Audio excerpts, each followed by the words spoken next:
Guys, kalian ingin berlibur ke tempat yang unik? The Hawks Nest Resort pilihan tepat. Berlokasi di Sabang, Pulau Weh, Aceh, resort ini menawarkan private beach, pemandangan indah laut biru, dan berbagai kegiatan seperti snorkeling, paddling, diving, dan kalian bisa melihat lumba-lumba bermain di alam bebas. So, tunggu apa lagi guys? Kunjungi Instagram The Hawks Nest Resort di link deskripsi. Ajak teman-teman dan keluarga kalian menikmati liburan di salah satu tempat terunik di tanah air.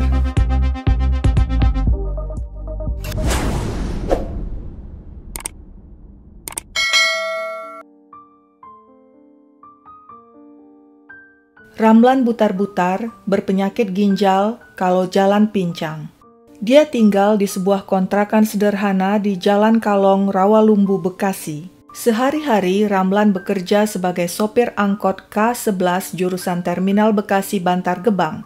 Biasanya dia berangkat menarik angkot pukul 5 pagi dan pulang pukul 10 malam. Warga Jalan Kalong tidak terlalu mengenalnya. Penjaga keamanan lingkungan yang kerap melihatnya mengatakan Ramlan pendiam, tidak banyak omong dan tidak bergaul dengan warga sekitar. Meski punya istri dan 3 anak yang sudah dewasa, Ramlan tinggal di kontrakannya tanpa keluarga. Tidak diketahui di mana anak istrinya menetap. Warga Jalan Kalong tidak tahu rahasia terbesar Ramlan. Dia adalah buronan polisi. Merampok adalah keahliannya. Meski pincang dan penyakitan, Ramlan tak pernah berhenti merampok. Sudah banyak aksi perampokan yang diotakinya sehingga dia dikenal dengan sebutan si Kapten Pincang. Ramlan Butar-Butar alias Kapten Pincang lahir dan dibesarkan di Lubuk Pakam, Deli Serdang, Sumatera Utara. Di Sumatera Utara, dia sudah mulai belajar merampok. Kemudian saat SMA, Ramlan pindah ke Jakarta dan bersekolah di sana. Usai SMA, dia jadi supir taksi diselingi merampok. Tapi sial, tahun 2002 dia dipecat sebagai sopir taksi dan tidak punya pekerjaan tetap. Keuangan makin sulit, hingga akhirnya Ramlan memutuskan merampok lagi. Dia mengajak teman-temannya sesama mantan supir taksi untuk merampok. Ramlan dan komplotannya dikenal polisi sebagai grup Korea. Mungkin karena mereka sering merampok rumah warga Korea di kawasan Jakarta dan sekitarnya. Ramlan dan komplotannya biasanya nongkrong di Bekasi dan Pulau Gadung. Polisi menyebut mereka dengan sandi 365 yang merujuk pada pasal 365 KUHP tentang kejahatan curas atau pencurian dengan kekerasan. Kalau merampok, Ramlan tidak sembarangan. Dia pilih-pilih. Targetnya rumah-rumah mewah. Hasil rampokannya biasanya berupa uang tunai dan barang-barang berharga yang bisa dilego cepat seperti emas, perhiasan dan aksesoris mahal serta barang elektronik. Aksi perampokan Kapten Pincang dan komplotannya tercatat dari tahun 2001 sampai 2015 yang meliputi wilayah DKI Jakarta, Bekasi, Depok hingga beberapa kota di Jawa Barat dan Jawa Tengah. Kapten Pincang sudah beberapa kali keluar masuk penjara tapi tidak pernah jera. Terakhir pada tahun 2015, Kapten Pincang dan komplotannya merampok rumah seorang warga negara Korea yang tinggal di perumahan Gria Telaga Permai Depok. Tapi Kapten Pincang tidak tertangkap dan sejak saat itu berstatus buronan polisi dan masuk dalam DPO atau daftar pencarian orang. Sepertinya polisi tidak tahu Ramlan alias Kapten Pincang tenang-tenang saja tinggal di Jalan Kalong, Rawalumbu, Bekasi dan sehari-hari bekerja jadi sopir angkot.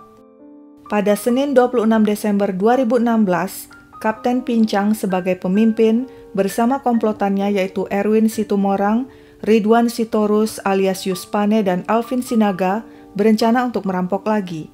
Targetnya seperti biasa adalah rumah mewah di Jakarta. Dengan mobil R3 yang disupiri Alvin Sinaga, mereka berkeliling di daerah Pulau Mas, Jakarta Timur, lokasi pemukiman mewah dengan rumah-rumah besar berpagar tinggi. Mereka mengintai rumah yang kira-kira bisa dimasuki.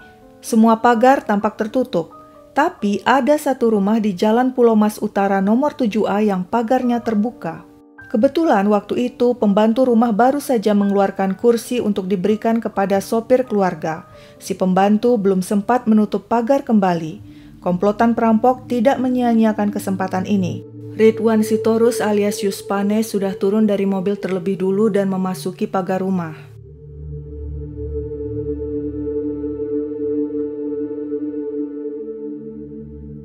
Ramlan alias Kapten Pincang yang berbaju krem turun dari mobil dan memasuki pagar rumah dengan santai.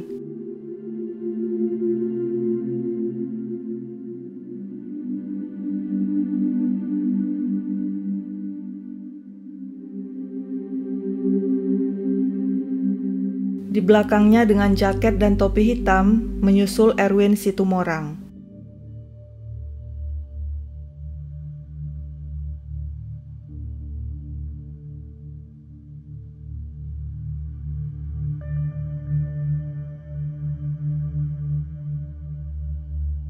Sedangkan Alvin Sinaga tetap berjaga di mobil R3. Di luar rumah saat itu ada Sugianto, sopir keluarga Dodi Triyono. Terlihat Yuspane berbicara dengannya dan minta Sugianto untuk menutup pintu garasi, maksudnya mungkin agar tidak ada yang melihat aksi perampokan mereka dari luar. Lalu muncul Kapten Pincang dan Erwin yang pakai jaket dan topi hitam mengeluarkan golok. Mereka mengancam dan memaksa Sugianto si sopir untuk masuk ke dalam rumah. Ramlan alias Kapten Pincang juga mengeluarkan senjata api.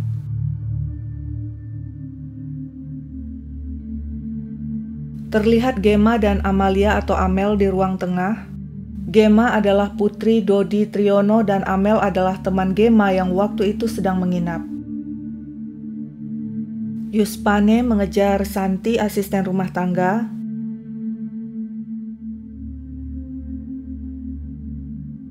Mereka dikumpulkan di ruang tengah, termasuk Sugianto yang tadi dibawa dari garasi.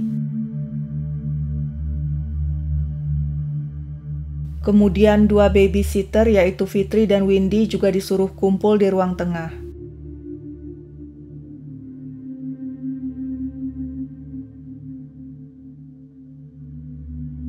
Keenam orang tersebut langsung dibawa ke kamar mandi bawah yang sempit hanya berukuran 1,5 kali 1,5 meter.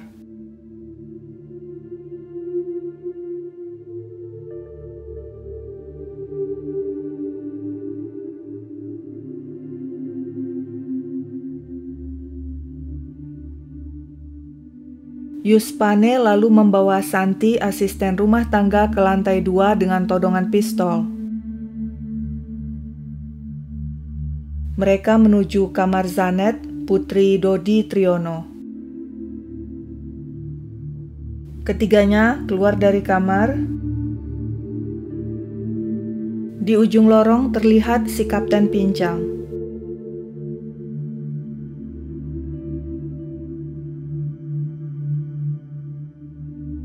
Yuspane membawa Santi dan Zanet ke bawah dan dimasukkan ke kamar mandi bersama korban yang lain.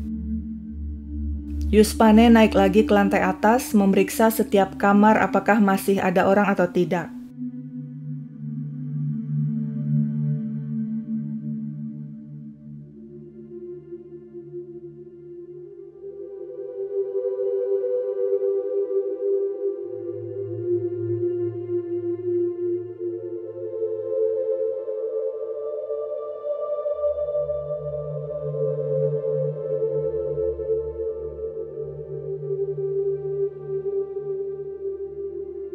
Yuspane menyeret Diona, putri Dodi Triyono, dari kamar.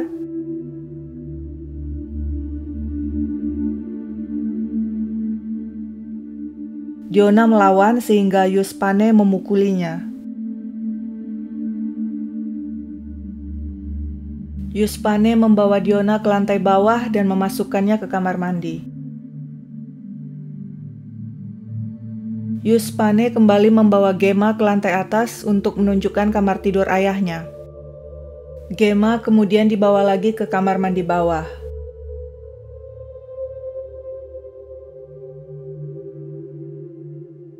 Sementara itu Tarso, sopir keluarga Dodi Triyono, datang dengan sepeda motor.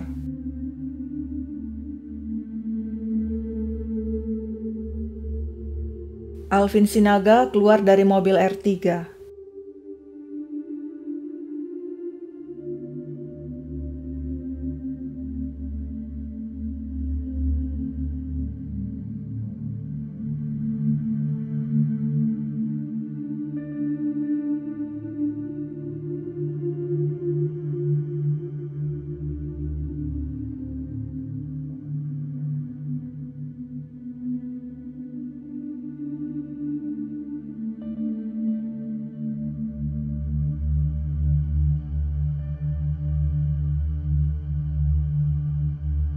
Kapten Pincang lalu memanggil Tarso dan sopir tersebut dimasukkan juga ke dalam kamar mandi. Tak lama kemudian, Dodi Triyono, si pemilik rumah, datang dengan mobil Honda Jazz.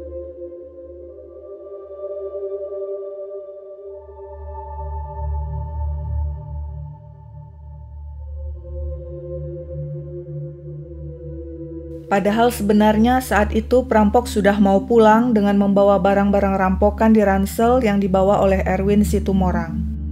Melihat ada yang datang, dengan tenang Ramlan, si Kapten Pincang, membukakan pintu pagar untuk mobil yang akan masuk.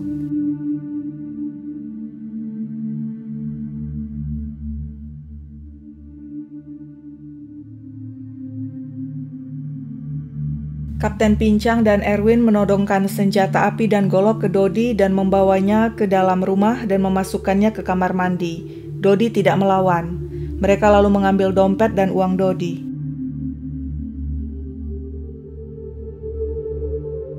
Kamar mandi lalu dikunci dari luar. Kapten Pincang lalu mematikan lampu kamar mandi. Total yang disekap di kamar mandi adalah 11 orang, 1 orang asisten rumah tangga tidak terlihat di CCTV. Sebelum pulang, perampok mengambil barang-barang dari mobil Honda Jazz milik Dodi. Perampokan berlangsung selama 16 menit dari pukul 14.26 hingga 14.42. Para korban perampokan berusaha membuka dan mendobrak pintu kamar mandi tapi gagal karena pintu kokoh. Mereka berimpitan di kamar mandi yang sempit itu selama kurang lebih 18 jam. Keesokan hari Selasa 27 Desember 2016 pukul 9.25 pagi, Sheila Putri, teman kuliah Diona, mengunjungi rumah temannya itu. Dia curiga karena sejak Senin sore menelpon Diona berkali-kali tapi tidak dijawab. Sheila masuk ke rumah karena pintu tidak terkunci. Dari dalam kamar mandi sayup-sayup dia mendengar suara minta tolong. Karena ketakutan, Sheila langsung lapor satpam perumahan. Dia juga langsung melapor ke pos polisi Kayu Putih. Polisi datang bersama Sheila ke rumah keluarga Dodi dan bersama satpam mendobrak pintu kamar mandi. Sangat mengenaskan. Korban penyekapan tertumpuk di dalam kamar mandi sempit. 11 orang dikeluarkan tapi 6 tidak bisa diselamatkan lagi karena kehabisan oksigen. Keenam korban tewas adalah Dodi Triyono, si pemilik rumah, Diona dan Gema yang merupakan anak Dodi, lalu Amalia atau Amel, teman Gema yang sedang menginap, serta Sugianto dan Tarso, keduanya sopir keluarga Dodi. Sedangkan 5 korban luka adalah Zanet, anak Dodi, Emi dan Santi, asisten rumah tangga, serta 2 babysitter yaitu Fitriani dan Windy. Saat memeriksa CCTV di rumah Dodi, polisi langsung mengenali salah satu pelaku perampokan yaitu Ramlan Butar-Butar karena kakinya yang pincang. Dia adalah penjahat kambuhan yang sudah dikenal polisi. Keesokan harinya Rabu 28 Desember 2016 sekitar pukul 3 sore, polisi menyerbu kontrakan Ramlan alias Kapten Pincang di Jalan Kalong, Rawalumbu, Bekasi. Saat itu dia bersama Erwin Situmorang dan keduanya berusaha kabur sehingga ditembak polisi. Peluru menembus kaki Kapten Pincang. Dalam perjalanan ke rumah sakit, Kapten Pincang tewas kehabisan darah. Sedangkan Erwin Situmorang segera digiring ke kantor polisi. Alvin Sinaga, si sopir R3, juga ditangkap pada Rabu 28 Desember 2016 di Villa Mas Indah, Bekasi Utara. Karena melawan, polisi menembak kakinya. Sedangkan Ridwan Sitorus alias Yuspane sudah keburu kabur ke Medan, tapi akhirnya berhasil ditangkap polisi pada 1 Januari 2017.